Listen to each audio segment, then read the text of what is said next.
Assalamualaikum warahmatullahi taala wabarakatuh. Ketemu lagi sama Eros. Kayaknya kita belum bisa move on dengan cerita-cerita yang kemarin Iya, aku yang masih tentang penasaran. backpacker ya. Penasaran dengan perjalanan-perjalanannya Mbak Novi. Tapi percaya nggak sih Ros, kita itu dipertemukan dengan orang yang energinya sama. Dulu kita ketemu tapi nggak akrab, ya. Terus sekarang kita jadi akrab karena kita punya energi yang sudah sama. Mungkin dulu kamu tuh agak insecure, Mbak Novi begini nih tinggi, aku rendah gitu ya. Tapi karena kamu terus berupdate dan growth gitu ya, berkembang gitu sehingga energinya pas sama gitu. Salah satunya adalah suka jalan, suka mengeksplor, suka belajar sehingga kan aku juga energinya begitu. Makanya akhirnya dari kemarin kamu nanyain gimana sih Mbak ini jalan-jalan di backpacker karena kamu juga pengen belajar, pengen tahu banyak hal gitu. Ya aku pengen, jadi gini Mbak, aku nggak bisa kan tuh dapat pengalaman secara langsung. Tapi aku pengen tuh dapat pengalaman setidaknya diceritain gitu. Oh iya dari orang ya. Karena gini, Betul. kalau menurutku aku nggak bisa memetik pengalaman atau sesuatu dari pengalamanku sendiri, maka setidaknya aku bisa memetik sesuatu itu dari pengalaman orang lain. Betul.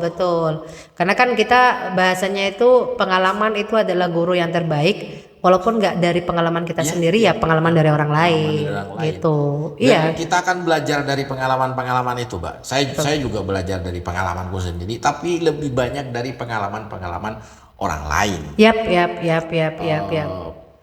Quote sedikit. Apa tuh?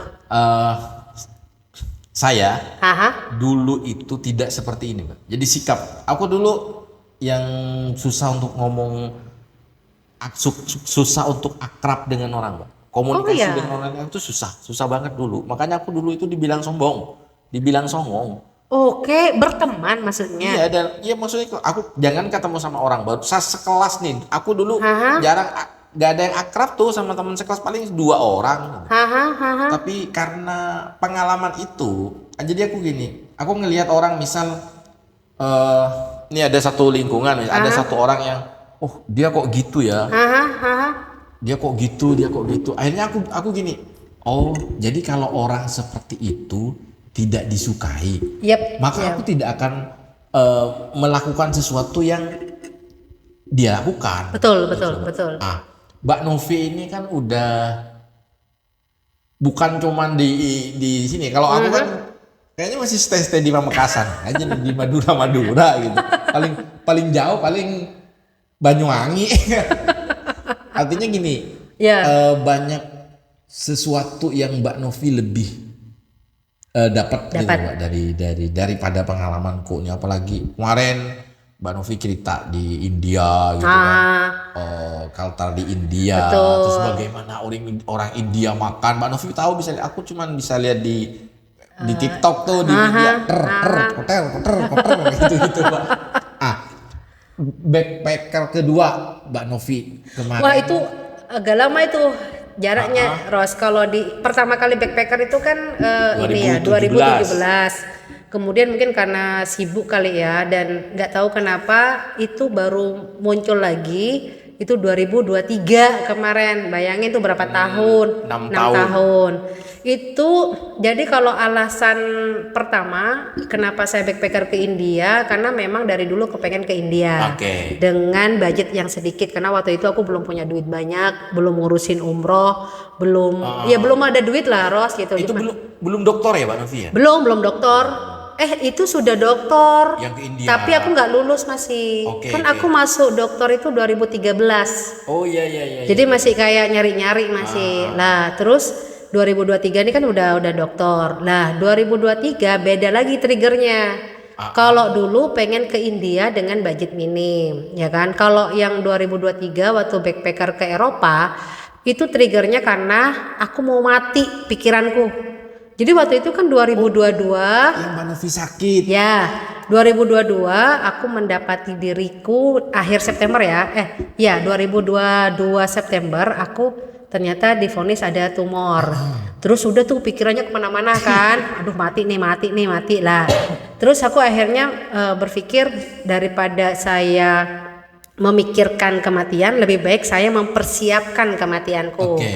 Lah akhirnya apa nih mimpi saya yang belum kesampaian. Lah salah satu mimpi saya itu sebenarnya kuliah di Paris, Ros. Jadi gue pamit dulu habis S1 itu mau ke kuliah S2-nya di Paris. Cuma nggak dapat restu. Padahal udah udah tinggal wawancara, udah ikut tes. Sebelumnya ke Paris dulu ya belajar bahasa Inggris untuk dapat TOEFL itu.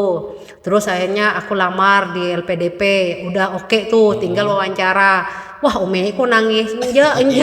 Wah, suara ibu itu kan sama dengan suara Tuhan, Ros. Jadi sudah aku mundur. Ya udahlah, mungkin aku setelah S2 aja gitu. Ternyata setelah S2 saya disuruh pulang kampung kan. Dan gak lama kemudian kan Abi meninggal itu. Mungkin itu ya sudah jalannya. Lah udah mau S3 itu aku masih ada mimpi tuh Ros, mau postdoc di Paris, di Sorbonne. Lah itu kok nggak kesampaian karena sekarang udah ngurusin umroh kan. Itu udah tanggung jawab. Karena kan kuliah tuh minimal setahun lah di sana gitu. Ya, harus bener-bener ninggalin di sini. Betul, akhirnya tapi triggernya kan karena takut mati tuh. Akhirnya walaupun aku nggak kuliah di Paris, minimal aku nyampe ke Paris gitu. Jadi memang tujuannya ke Paris lah. Cuma kan visa Schengen itu kan ke Eropa, Ros. Banyak negara. Jadi ya sekalian aja, padahal niatnya cuma mau ke Paris. Ini negara yang deket-deket Paris itu mana aja, Mbak? Jadi pertama kali itu ke Belanda, karena tiket paling murah dari Jakarta itu ke Belanda. Aku nggak ngerti kenapa. Jadi kalau misalnya Jakarta Paris mahal, Jakarta Swiss apalagi, paling murah itu ke Belanda. Sehingga dan harus PP, itu paling murah. Jadi kan kita nyari tiket yang murah. Terus udah dari Paris aku lewatin Belgia karena kataku nanti Belgia belakangan deket sama Belanda karena kan aku PP kan. Nyampe Belanda ya pulangnya dari Belanda. Belgia kan cuma 2 jam tuh dari Belanda. Jadi saya lewatin langsung ke Paris. Nah Paris ini aku paling lama sampai 4 hari. Yang lain tuh 3 hari 2 malam. Di Belanda juga gak lama berarti? Gak lama karena nanti kan pulang-pulangnya mesti ke Belanda. Jadi cuma 2 hari nyampe, besok explore, besoknya langsung ke Paris. Nah ke Paris itu agak lama. Udah itu aku dari Paris naik bus ke Spanyol. Tapi lebih tepatnya yang aku pengen tuju tuh Sevilla tulisannya. Tapi ngomongnya Sevilla sama Cordoba. Kenapa Paris?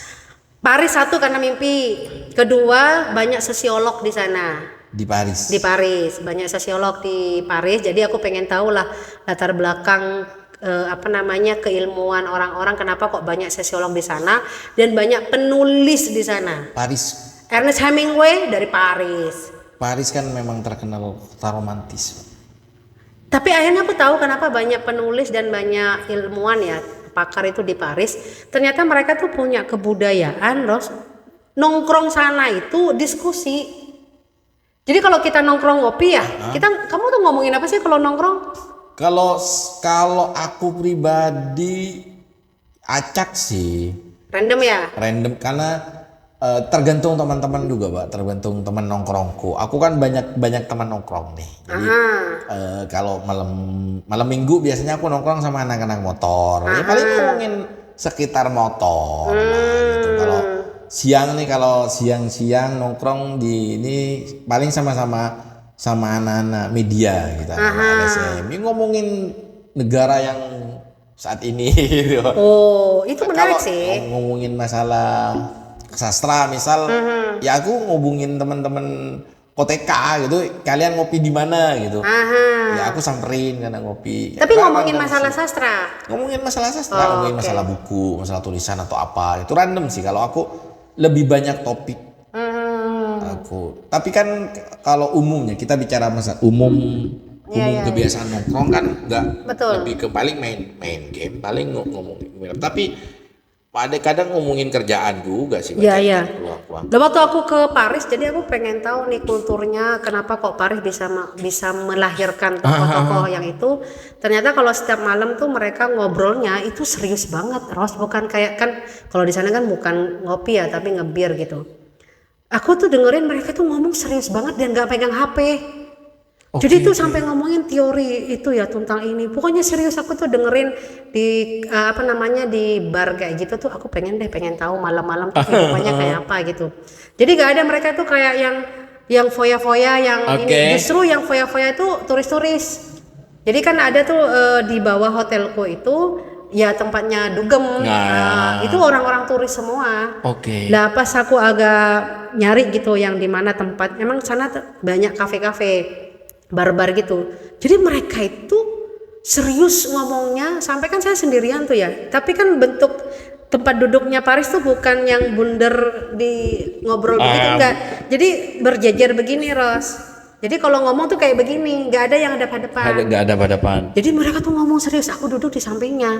Ngomong tentang penulisan, tentang apa, dan serius banget. Itu bedanya mungkin, Mbak, sama sini. Kalau di sini kita mau ngomong, ini nongkrong nih, ngomongin hal serius, dibercandain. Iya. Kayak Gadila kan banyak main-mainnya. Iya, dan itu sampai tengah malam loh, sampai aku aja yang dengarnya tuh capek gitu loh, karena serius banget. Di Paris, Mbak Novi kemana aja tuh, Mbak? Ke Paris itu ya jalan-jalan yang tidak berbayar. Kan backpacker saya. Oh iya benar. Jadinya aku yang cuma lihat depan-depannya kayak Museum Louvre, gimana sih bacanya gitu. Situ terus aku ke tempat buku Shakespeare and Company 0 km Paris kayak gitu-gitu. Menara apa? Menara Eiffel. Menara Eiffel, tapi aku nggak begitu kayak pas wow gitu, biasa aja sih. Malah justru aku yang di tempat toko buku itu yang wah finally kayak gitu-gitu. Nggak tahu mungkin dari dulu pengennya ke di situ. Terus ya udah cuma ya yang ke tempat yang memang tidak berbayar. Tapi Mbak Novi ada kenalan atau teman di Paris? Nggak ada. Pure kemarin itu ini aja memang bener-bener alone gitu di Paris, Mbak. Alone. Kenapa saya lebih suka jalan sendiri, Ros? Karena ternyata tempat ternyaman dan teraman itu adalah diri saya sendiri. Iya. Iya itu yang ya kadang aku pikir gini, Mbak. Aku jalan sendiri nih.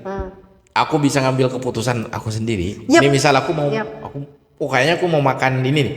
Ya udah makan aja. Tapi kalau kita berdua ada temen, misal kan kita masih kayak nggak mau nawarin gimana, nggak mau nanya pendapat gimana, kan gitu-gitu. Itu yang saya alami waktu traveling, dan aku masih bareng teman kan. Waktu traveling kan bawa koper, tidur di hotel dan bareng teman, sehingga karena asik ngobrol berdua, sehingga saya tidak terbiasa ngomong sama warga lokal dan nggak tahu belajar bahasanya.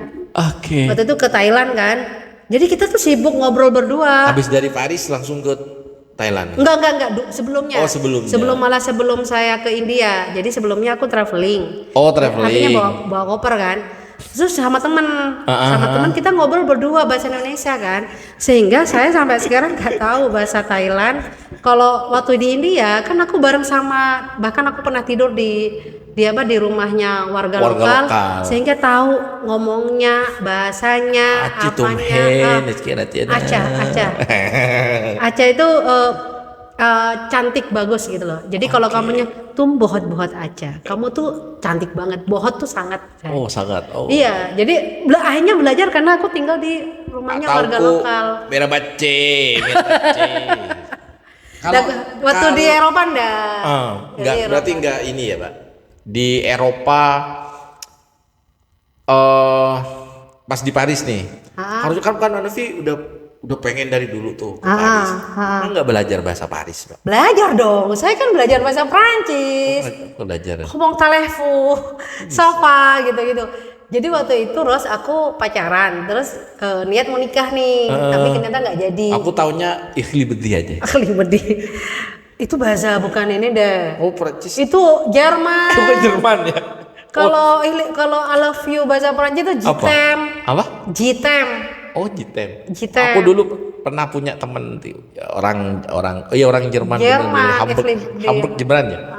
Hamburg ya. Aku dulu pernah punya temen orang Hamburg. Sering ngobrol masih zamannya video call pakai apa itu, Pak. Sering ngobrol sama dia dulu. Iya, itu Jerman. Mbak Novi pernah ke Jerman? Iya kan ngelewatin di Zurich.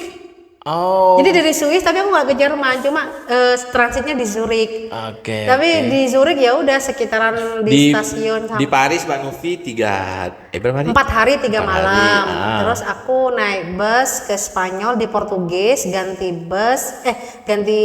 kereta. Jadi dari Paris ke Portugis itu kan semalaman. Bis. Jadi berangkat sore, Ros, dari Paris, nyampe ke Portugis itu besoknya sore. Besoknya. Oke, ya 24 jam. Terus akhirnya aku ganti kereta ke Sevilla. Sevilla itu kan Andalusia. Jadi Sevilla, Cordoba, Granada itu Andalusia. Kenapa disebut Andalusia? Karena umat Muslim itu pernah masuk di situ. Makanya banyak lahir Averroes, Ibnu Sina. Itu dia di Sevilla, sayang. Iya, Ibnu Sina, Ibnu Rushd, Ibnu Arabi itu lahir di Sevilla. Bukan di Arab. Enggak. Aku tak kirain di Arab, Mbak. Enggak, di Sevilla, di Cordoba, Granada. Makanya bangunan-bangunannya itu kayak Islam gitu. Ya, jadi sebenarnya yang di Andalusia, yang masuk kawasan Andalusia itu 3 di Spanyol itu. Ya, Cordoba, Granada, dan Sevilla. Ibnu Rushd, Ibnu Sina. Mayoritas Islam di sana. Enggak, sekarang sudah. Udah. Cuma bangunan rumah itu coraknya itu ada Islamnya. Mbak Novi di Spanyol itu berapa lama, Mbak? Itu sama cuma 2 hari. Jadi nginepnya cuma 2 malam, tapi ya ketiga. Ada tempat-tempat ini nggak, Mbak? Tempat-tempat yang Mbak Novi pas ke Eropa kemarin ada di Spanyol itu, misal ada tempat yang berkesan nggak, Mbak? Oh, kalau di Cordoba itu ada namanya Masjid Cordoba ya. Jadi dulu itu gereja. Islam masuk nih, akhirnya jadi masjid. Oh, gereja itu dijadiin masjid kan. Udah itu perang lagi akhirnya jadi gereja lagi. Pas aku masuk Ros ke sana ya, gue tuh nggak tahu kenapa jadi nangis. Bukan nangis karena dulu masjid terus gereja, ya wajar lah, dulu kan awalnya gereja. Yang aku bikin nangis itu di tempat itu berapa orang yang mati di situ untuk mempertahankan rumah ibadahnya. Banyak darah, banyak nyawa yang hilang di tempat itu, dan kayak masuk sana tuh kayak terasa beda, Ros. Kayak aku masuk ke Raudhah, tau gak sih? Jadi kayak terharu banget aku waktu ke masjid di Cordoba itu. Kayak gimana gitu. Mungkin karena kisah pertempuran di sana itu yang membawa inilah perebutan kan. Seperti ada kekuatan mistis yang yang mempengaruhi gitu kan, Mbak ya. Iya, gak tahu aku masuk ke sana tuh aku nangis. Kok nangis ya? Aku mau main? Enggak, aku nggak main, baru selesai main malah. Kok aku nangis ya gitu loh. Maksudku itu beda rasanya. Jadi waktu itu di Cordoba, kalau di Sevilla ya biasa aja gitu. Tapi Sevilla itu banyak yang melahirkan tokoh-tokoh Islam. Jadi aku tahu tuh. Jadi pas jalan, karena tempat wisatanya itu nggak jauh-jauh dari tempat tinggalku, tempat hostelku. Jadi ya sudah, jalan-jalan ketemulah sekolah Ibnu Rushd, ketemulah ini. Jadi dan sama mereka itu suka ngomongin tentang keilmuan di sana itu. Sudah terus di Granada aku nggak ke sana. Itu yang pas selesai dari Eropa itu ada buku. Ya ini aku lagi nulis. Jadi belum. Jadi akhirnya dulu gara-gara Royan ngasih ini. Sudah Mbak, nggak usah bawa laptop, berat-beratin. Udah. Oh ya. Ternyata momen itu memang harus cepat ditulis deh, Ros. Iya. Sehingga pas selesai momen mau nulis sudah beda rasanya nulis. Aku aja sampai sekarang nggak bawa laptop, tapi tetap bawa buku catatan sama. Iya. Makanya kan sekarang lagi nulis yang backpacker yang di Eropa ini. Mumpung masih gabut, umroh masih agak lama. Jadi aku nulis. Cuma buku itu kan bukan buku panduan mau ke Eropa, tapi tentang hal-hal humanisme yang hubunganku dengan manusia, pokoknya dengan manusia saat aku backpacker yang aku ceritain dan yang gak aku share sebelumnya ke orang-orang. Jadi kayak di Belanda aku ketemu sama siapa, di Paris, dan juga di Sevilla, di Cordoba. Bukan kalau kamu mau ke Sevilla, kamu naik ini harganya segini turun. Enggak gitu, karena ini bukan buku panduan. Nah, lagian kalau mau ke situ sekarang udah gampang mau aksesnya. Iya. Kan tinggal pakai nyari. Google Map aja. TikTok itu banyakin deh cari itu. Habis dari Cordoba aku balik ke Portugis ya kan kok Portugis di Spanyol karena kan apanya itu Satu pusatnya. wilayah gitu. Nah, jadi kalau mau dari mereka ya ke Spanyol, Spanyol. nanti baru naik kereta lagi. Jadi nggak ada istilahnya kan aku destinasi selanjutnya Barcelona. Jadi kalau Cordoba mau ke Barcelona harus lewatin Spanyol dulu. Nah, jadi akhirnya aku ke Barcelona. Nah Barcelona ini aku juga 2 malam 3 hari. Itu aku ke tempatnya Camp Barcelona. Campnya Barcelona. Apa sih namanya? Aku nggak. Ya, Barca. Iya, aku kan nggak suka bola tuh mak. Loh kok hotelku deket ya, jalan kaki Ros. Udah itu ya sudah. Ketemu sama Piol. Kendak sih, ke museum doang. Hari pertama. Apa yang menarik di Spanyol, Pak? Spanyol aku nggak turun. Oh, nggak turun, cuma di stasiun doang. Stasiunnya aja. Aku langsung ke Barcelona. Di Barcelona apa yang menarik buat Mbak Novi? Ada kejadian di mana nanti aku ceritain di bukuku deh, karena aku nggak mau share. Cuman di ini aja, tempatnya maksudnya Mbak Novi ke stadion itu. Ya. Setelah itu? Sebenarnya jalan-jalan. Hari pertama jalan-jalan keliling-keliling sampai ke beach ya, ke pantainya. Terus hari kedua sebelum aku mau pulang itu aku mampir dulu di Barcelona. Udah. Lah ini Ros, aku pas mulai kan itu kan naik kereta, naik bus, naik darat lah ya. Dari Barcelona aku tuh ke Roma. Itali. Itu aku pakai pesawat. Nah, pesawat paling murah itu kalau tengah malam. Berarti terbangnya tengah Iya malam. enggak, terbangnya jam 10, jam 11. Pokoknya nyampe ke sana itu tengah malam di mana mau nggak mau saya harus nginep di bandara karena nggak ada bus atau kereta kalau tengah malam, baru adanya pagi. Ini tidurnya di bandara berarti? Di bandara. Jadi nyampe ke sana jam 12, udah itu akhirnya aku tidur di bandara. Nah, itu nanti ada cerita yang aku ceritakan nanti di buku saya. Iya, yang penasaran baca bukunya nanti kan udah selesai. Nah udah aku di Roma itu selama 2 hari juga. Nah, nanti banyak kisah yang di Roma itu. Baru akhirnya dari Roma aku ke Yunani Athens. Nah itu sebenarnya pakai flight juga. Dari Roma aku pakai flight pesawat. Itu cuma 2 hari doang. Terus di Yunani 2 hari. Ya maksudnya hitungannya itu nginepnya pokoknya 2 hari. Jadi hari ketiganya aku udah balik lagi. Nah dari Yunani aku terbang lagi ke Milan, Italia lagi. Tapi Milan yang deket sama Swiss. Milano kan. Nah itu juga banyak cerita Ros yang akhirnya wow udah tuh menggugah. Di Yunani 1 hari. 2 hari. Di Yunani 2 hari. 2 malam 3 hari gitu loh bahasanya. Jadi semuanya rata-rata itu. Jadi paling lama di Paris. Paris itu 3 malam 4 hari gitu. Nah udah tuh ke Milan aku tuh yang tinggal di hotel nih Milan. Sementara yang lain hostel. Kenapa Mbak? Kenapa di Milan di hotel? Pengen nyobain aja karena waktu itu di Milan aku dapat hotel yang murah yang harganya sama kayak hostel. Jadi mumpung nih gitu. Ya sudah aku tinggal hotel sendirian. Kok kebetulan waktu di Milan itu aku salah prediksi Ros. Aku nggak mau nginep lagi di bandara. Jadi aku ngambil lah pesawat jam 8 malam. Nyampe jam 9. Ternyata koperku lama, backpackku lama yang mau keluar.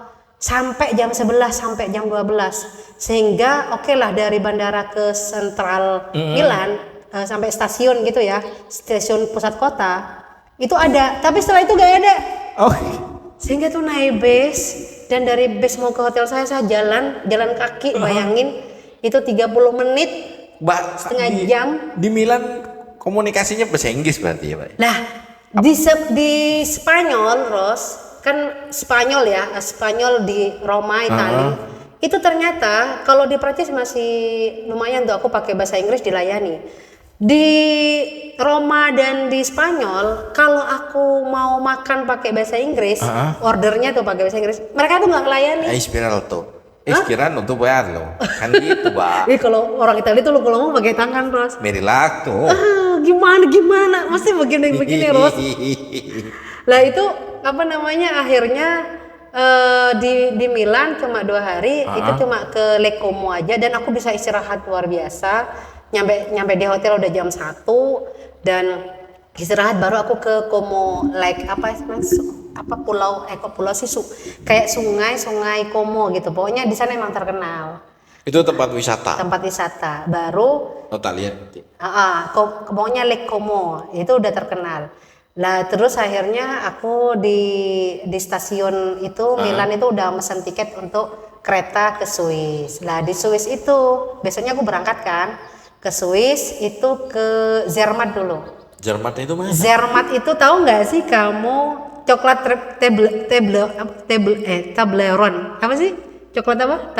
Toblerone. Lo tahu aku. Ada tuh merek coklat, terus di coklat itu ada gambarnya gunung. Nah itu namanya Gunung Matterhorn.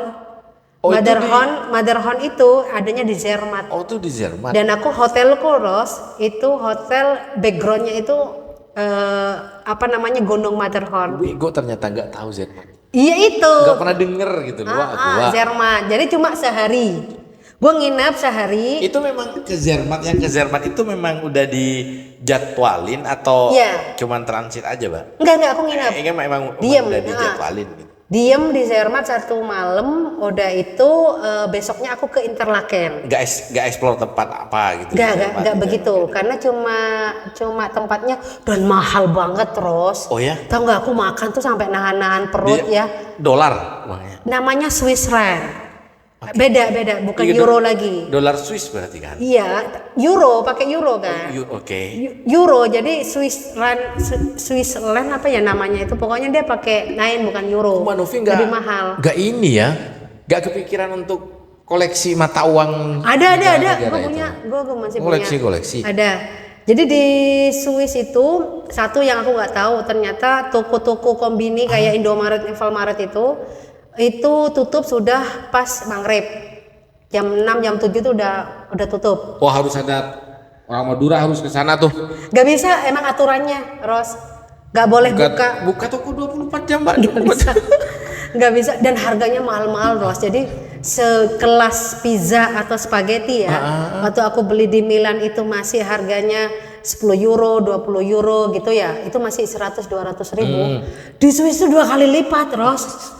Aduh, aku sampai makan aku padahal budgetku segini. Gitu kan kita harus disiplin masalah budget kan. Aku mau ke kombini, mau ke kayak Indomaret udah tutup terus. Ya Allah, aku mau tidur tuh nahan-nahan lapar, tau nggak? Sumpah. Wah susah banget ya hidup di Swiss kataku. Kalau pikir lagi Mbak Novi bawa cemilan dari sini deh Mbak. Iya gak kepikir. Kupikir nanti aku beli ke Indomaretan gitu kombini. Iya. Atau enggak aku nanti ke restoran ternyata mahal banget. Sudah besoknya aku dapat breakfast tuh dari hotel. Aku langsung ngamuk Ros.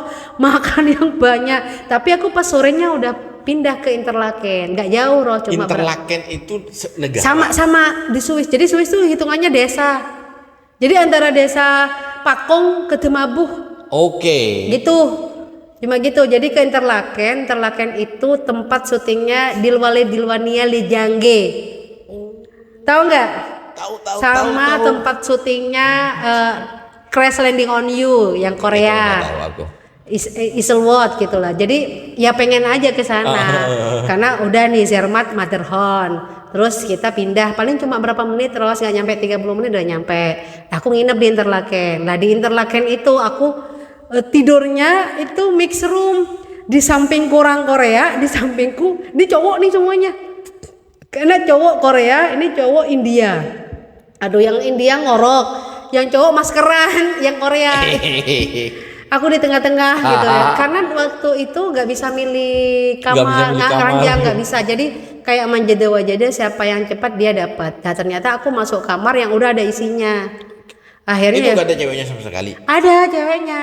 Cuma kan mereka udah punya teman kali ya. Jadi udah ngetekin. Nah sementara yang kosong tuh tinggal satu kasur di bawah bagian bawah di mana sampingku orang Korea, samping sebelah sini orang India. Yang orang India itu yang sebelah mana, Pak? Kanan apa kiri? Aku kalau tidur begini sebelah kanan. Berarti ini ngorok gitu ya, karena dia paham dia ngorok, akhirnya dia pakai alat di mana ngoroknya tuh enggak keluar. Pokoknya dia ngerti gitu. Dan sebelah kiriku itu mepet. Kalau ini kan aku yang sebelah sini ada sandal, ada tempat untuk sandal. Lah, terus di atas tuh ada orang Spanyol. Cowok Cewek. Nah, yang ini aku mepet kan sama orang Korea. Jadi dia masih sebelum tidur tuh pakai masker dulu tuh, Ros. Jadi kayak bersih banget, sementara ini kan jorok banget. Jadi lucu aja saya berada di antara kotor dan bersih, antara hitam dan putih kayak gitu-gitu. Tapi karena aku capek ya, jadinya udah nggak peduli, Ros. Toh ada selimutnya dan juga ada hordennya. Jadi tidur aja. Tiap ranjang itu berarti ada horden. Ada hordennya, jadi ada penutupnya begitu. Jadi aku nggak lihat gitu. Ya udah, aku salah kayaknya. Pokoknya aku Kirain nggak ada tutupnya, mending Mbak Novi kan tidurnya hadap kiri biar lihat opa-opa. Oh iya ya, tapi nggak tahu aku kayaknya kan cuma semalam tidurnya. Ya udahlah, aku terima aja gitu. Ya udah, aku tidur, besoknya pindah naik kereta ke Zurich, ke Jerman, di Zurich, tapi cuma transit doang, aku nggak nginep. Nggak nginep. Iya, jadi nggak jalan-jalan, cuma aku akhirnya beli tiket bus, Flixbus namanya. Akhirnya pergi ke Belanda. Dari Zurich ke Belanda itu lumayan, Ros. Saya berangkat sore, nyampenya ya siang, sore lagi lah masuk gitu, 1 hari ke Belanda. Nah, karena di Belanda aku tahu mana yang deket sama stasiun, mana yang dekat ini, walaupun harganya agak mahal, itu aku 3 hari karena besoknya aku ke Belgia. Oh, berarti dari sini ke Belanda, habis itu muter-muter. Dan aku ke Belanda itu istirahat.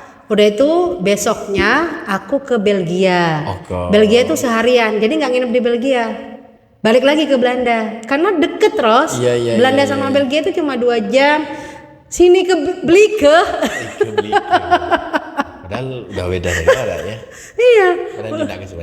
Iya, cuma naik bus itu pun kan, naik bus. Sama-sama ke Sumeneb berarti kan, Pak? Cuma sebentar aja, udah itu keliling, bahkan udah deh, udah capek nih, aku mau pulang, kata gitu.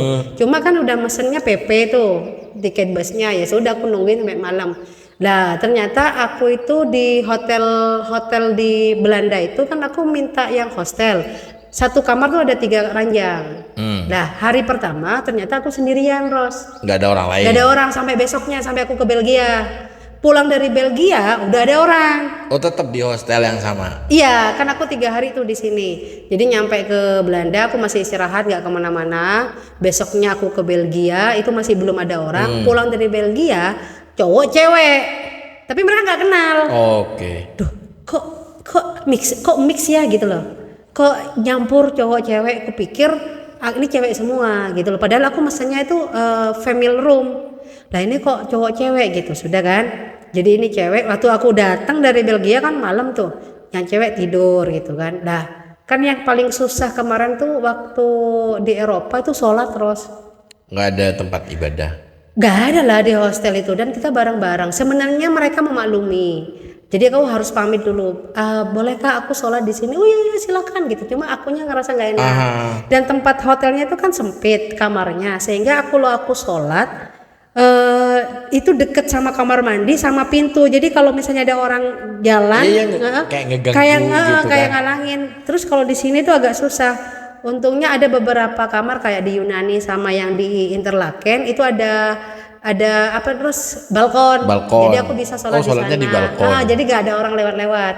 Tapi kalau ada hotel yang mau sholat di mana ini gitu loh, sehingga mau sini nanti dia mau ke kamar mandi, jadi agak susah, atau dia baru datang, nanti agak susah yang mau ini.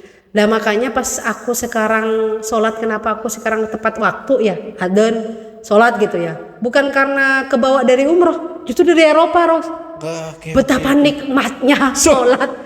Setelah kita di Eropa itu sholatnya sholat susah gitu kan ya, buru-buru, ngetek-ngetek, takut ganggu, pelan-pelan. Makanya yang di sini itu bersyukur banget ku kalian kan. Iya, sholatnya aman. Tempat sholatnya dibuat enak, bersih, nggak ada yang ganggu. Pernah aku nyari masjid kan, Ros ya, masjid tuh pokoknya waktu di. Emang susah banget ya tempatnya. Jauh sayang. Jauh, dan kadang-kadang itu nggak dibuka kecuali hari-hari besar. Jadi pernah waktu itu aku di Cordoba, aku nyari masjid, akhirnya dapat ya di Roma juga aku dapat gitu. Tapi jam berapa itu udah ditutup gitu loh. Masjid ditutup. Iya, jadi kecuali nggak hari-hari besar. Jadi kalau dapat masjid tuh kayak, senengnya gitu. Banget gitu Sehingga ya. tuh bisa sholat itu bukan pelan ya biasa gitu. Berarti nggak ada kegiatan sholat berjemaah misal itu? Nggak ada lah sayang. Oh ada, aku pernah sholat waktu di mana ya? Waktu di mana ya? Aku lupa nih. Ya pokoknya aku sholat di situ tuh kayaknya arasah karena barengan gitu. Waktu itu sholatnya barengan. Nah, maksudku karena kalau di sini kan nggak mungkin ada masjid yang tutup itu sampai jam berapa? Ditutup. Masjid. Jadi malam tuh udah tutup. Maghrib itu udah ditutup. Jadi aku sekalian sama Isa di jamaah kayak gitu. Biar nyampe ke hotel langsung tidur. Sebenarnya nggak masalah sih, Ros. Cuma akunya yang nggak enak. Iya. Nggak cuman pikirku kondisi ini kalau kita ngomong masalah agama atau tempat ibadah lah, Pak. Pikirku sama, Pak. Tempat ibadah ya. Iya. Kalau masjid kalau di sini ya, misal kan di sana nggak ada orang, Ros, ya, yang Islam makanya sedikit. pikirku kan sama gitu. Dan rata-rata itu mereka Islamnya Islam Syiah. Oke. Dimana memang sholatnya digabung kan kalau Syiah itu. Karena 3 waktu, jadi duhur sama asar jadi satu. Bukan di niat jama, emang sholatnya begitu. Tapi ya sudah, kita ngikutin aja daripada aku nggak sholat gitu. Terus ya sudah nyaman. Maghrib sama Isya di Gabung. Nah, waktu itu maghrib sama Isya itu, Ros, itu jam 8, Isyanya jam 10. Nah sehingga mau sholat maghrib di masjid itu udah jam berapa, jam 6, jam 7 kan udah ditutup. Udah gelap, Ros, jam 8 itu. Jadi sementara duhur sama asar gue mesti di hotel nyari-nyari lah di mana agak susah sih nyari tempat sholat. Sehingga pas nyampe sini adzan aku pengen sholat tuh karena ngebayangin waktu di Eropa itu susah banget mau sholat. Mau sholat di kamar hostel juga susah iya, gitu kan. gak enak lah, bukan susah, nggak enak. Sebenarnya sih mereka ngerti-ngerti aja, cuma nggak enak aja. Kayak ini aja, Bang. Makanya kan gini, waktu pas di Milan di mana aku tuh hotel sendirian ya. Wah, aku bisa sholat gitu. Pokok banget tuh sholat karena tinggal sendiri kan. Besar.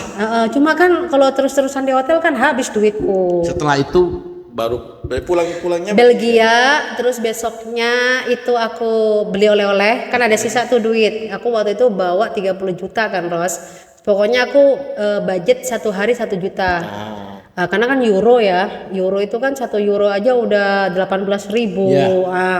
Akhirnya ada sisa nih duit, pergilah aku ke Primark. Primark itu kayak tempat kayak mall di mana itu harganya sangat murah. Jadi beli jaket, beli oleh-oleh lah buat karyawan, buat keluarga, sisa uang itu. Jadi benar-benar harus disiplin kalau masalah keuangan kalau backpacker, karena kalau nggak disiplin habis kita uang. Iya. Jadi semua total sama tiket sama visa, bayangin aku tuh habis cuma 50 juta. Aku kayaknya nggak bisa backpacker itu. Kalau ke Eropa? Enggak, kemana aja. Terus? Kalau aku jalan kemana, boros pasti gak kekontrol.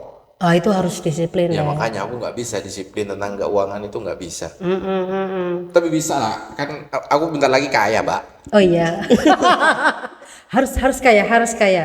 Dan kalau bisa ya jangan tergantung tujuannya, Ros. Kalau lo mau uji mental, lo harus backpacker. Tapi kalau lo mau senang-senang, ya kamu traveling. Karena ke traveling itu bisa dengan 2 cara, bisa dengan sendiri atau pakai agent, travel agent. Jadi pakai grup-grup gitu loh. Nah waktu aku ke Turki pakai travel agent ya, Ros ya, kan semua udah diurusin tuh. Itu aku gak berkesan sama sekali. Kurang ini kan, Mbak ya. Iya karena udah diurusin semua kan. Segala sesuatunya mudah gitu. Betul. Sudah diurusin, makanya karena aku sudah pernah backpacker ya. Tanya deh sama jamaahku, itu sama aku tuh disiksa, Ros, jamaahku. Karena kalau semuanya saya urusin, mesti mereka gak akan berkesan. Dan tidak akan tahu caranya, Pak. Jadi aku sedikit menyiksa, kadang-kadang saya tinggal, janji tinggal, dia berangkat sendiri, biar ada ceritanya. Iya, gitu. Saya siksa itu. Iya, sampai saya kadang sengaja untuk menyiksa mereka, biar berkesan aja. Pengalaman yang tidak semua orang bisa dapat, Mbak. Betul. Mbak Novi punya pengalaman ini. Setidaknya minimal lah Mbak Novi bisa ketemu dengan berbagai orang-orang gitu yang dari warna kulitnya sudah beda, cara bicaranya beda, bahasanya beda, culture-nya beda, semuanya beda itu. Bahkan mungkin dari makanan saja Mbak Novi kan udah tahu nih dari makanan-makanan negara ini makanan ini negara. Aku tuh ini, nyampe di gitu. Barcelona ya, Ros, anggaplah setengah perjalanan. Aku udah nggak betah, pengen pulang karena nggak makan nasi, Ros. Makan nasi. Aduh, makan roti kalau nggak salad. Keluhan orang-orang apa? Aku ada temen coba yang dia suka tapi dia traveling Mbak. Keluhannya memang itu. Jadi kalau nyampe rumah pengennya ya yang kebayang bagi dia nasi dan sambal. Berarti Mbak Novi kalau backpacker lagi coba bawa lontong. Kan lontong yang sampai basi lah sayang. Bawa ketupat sanguh itu bisa sampai ada yang 10 hari loh Mbak nggak basi. Enggak, sekarang sudah ada itu tuh deh apa namanya fukumi apa ya yang nasi di instan tuh. Iya dikeringin tuh. Iya, di instan dikasih air aja udah jadi nasi yang porang, yang nasi porang. Ada yang itu nasi untuk bekal kayak bekalnya TNI. Oke. Mas itu ada tuh enak. Apaan tuh? Nasi di pressure itu ya kayak nasi kayak gitu. Enggak, tapi pas waktu aku lauknya macam-macam enak lagi. Enggak, aku waktu ke Athens ke Yunani kan Barcelona tuh aku udah mau pulang kayak gitu. Selain makanan kan aku di kamar mandi nggak ada bidet ya, tau nggak sih? Aku harus ngambil pakai botol karena mereka kan semuanya toiletnya pakai tisu. Akhirnya pas nyampe ke Athens aku lagi jalan-jalan nemu restoran Cina. Ada nasinya, Ros. Ada nasinya, sama tahu, ada tahunya, sama mie-nya, tau nggak? Ya aku langsung mesen order banyak. Nih nasi, tahu, sama mie, tau nggak? Udah itu aku bawa pulang. Udah bawa pulang, sisanya aku makan besoknya. Aku pernah banget ke Cina, Mbak. Terus? Ya Cinanya mana? Makanannya sama aja sih. Kalau timur kan di Cina. Aku nggak tahu ya, lupa namanya itu. Cuman aku kan kesana kerja, Mbak, dan itu pun kan. Kamu berapa lama di Cina? Ilegal, Mbak. Ilegal kan aku. Sekitar 1 minggu, cuman nggak kemana-mana aku. Jadi sampai Cina di tempat kerja tuh ada. Cinanya mana? Itu aku lupa. Hong Kong kah? Makau kah? Ya di Makau. Makau tuh nggak pakai visa. Aku di Makau. Aku kan dari Malaysia. Dari Malaysia ke Makau. Aku di Makau. Jadi ada satu perusahaan tuh di sana kilang. Aku ngelukis. Aku buat ini Mbak, dekorasi kantin di sana kan, lukis dari kapur tuh habis itu. Jadi memang bener-bener nggak kemana-mana tuh, kerja, tidur di tempat itu, bangun tidur lagi, makan aja aku dianterin gitu Mbak. Dan sempat diajak tuh satu waktu diajak makan di luar sama bos tuh. Makanannya sama kayak Indonesia. Sama. Tapi Pak ada teman baru gitu. Gitu. Sama, Malaysia masih sama, Singapura masih sama. Jadi gak khawatir lah kalau kita ke arah timur. Tapi kalau ke arah barat, aduh kangen nasi. Iya. Pokoknya benar aku ngerasa tuh di Barcelona. Aduh. Kayak gitu tuh. Kayak seru banget. Iya ya, nggak sadar nih udah lama nih. Ini, Mbak. Tapi yang jelas teman-teman, aku sekarang lagi nulis yang backpacker ke Eropa. Dan itu hal-hal bukan panduan ya, bukan buku panduan mau ke Eropa, tapi cerita-cerita saat aku bertemu dengan orang dan aku belajar apa dari orang itu di setiap negara. Jadi apa yang saya pelajari, baik itu kebudayaannya. Boleh spill judulnya aja Pak? Judulnya? Oke, judulnya adalah setiap perjalanan ada cerita, tapi tidak semua cerita harus diceritakan. Judulnya panjang ya? Kayak bukan judul buku. Tapi aku suka gitu. Dulu kan tak jalan maka tak sayang gitu kan ya. Tapi sekarang itu setiap perjalanan pasti ada cerita, tapi tidak semua cerita harus diceritakan. Jadi aku tuh belum pernah cerita sama orang tentang yang aku tulis. Oke. Jadi udah nanti aku baca, jadi itu semua yang aku belum cerita. Masih lama? Tetap aku terbitin di bulan November, Ros, pas ulang tahunku. Okay. Dan itu nanti akan banyak lagi buku tentang yang waktu kirain yang kemarin itu Mbak, yang kemarin Mbak Novi, buku apa sih yang kemarin kita bedah? Apa? Ke bukunya Mbak Novi itu Jungkir balik kekuasaan Jungkir balik lelaki. kekuasaan lelaki. Itu yang ini ya. Yang Lain, ini tentang perjalanan. Oke, ketemu nanti bukunya di bulan November dan juga nanti yang ada juga manusia menjadi manusia Ka'bah itu yang seri kedua, jadi tentang umroh. Jadi nanti akan banyak buku yang aku keluarin di tahun ini. Itu. Pengen nulis juga. Oke, itu nanti barengan sama punya Kifa Izi. Oh, yang Umroh kemarin. Iya. Oke, thank you. Makasih Mbak Novi. Sama-sama, see you.